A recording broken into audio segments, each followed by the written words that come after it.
who played the spin and the fast bowlers equally well. So match হারের পর match শেষে হারের কারণ হিসেবে মুস্তাফিজকে নিয়ে একই বললেন মহেন্দ্র সিং ধোনি।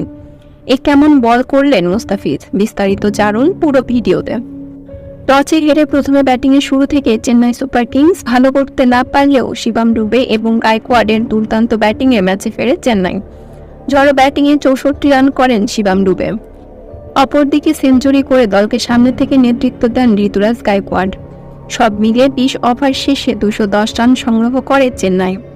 এ রানের জবাবে ব্যাট করতে নেমে প্রথম দিকে দ্রুত উইকেট হারালেও অপর প্রান্ত থেকে দলকে নেতৃত্ব দেয় মার্কুইনেস টনিস। দুর্দান্ত সেঞ্চুরির সাথে দলকে জিতিয়ে মাঠ ছাড়েন তিনি। শেষ ওভারে 17 রানের প্রয়োজন ছিল লখনৌ সুপার জায়ান্টসের। তখন বলে আসেন মুস্তাফিজ, কিন্তু 3 বল দিয়ে সে রান দিয়ে ম্যাচ শেষ করে দেন মুস্তাফিজ। ম্যাচ শেষে হারের কারণ হিসেবে ধোনি বলেন, এভাবে ম্যাচ হারাটা অনেক কষ্টের।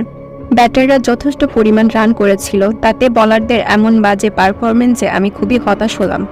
মুস্তাফিজের কাছে এমন প্রত্যাশা করি নাই, তবে খেলায় হার জিত থাকবে।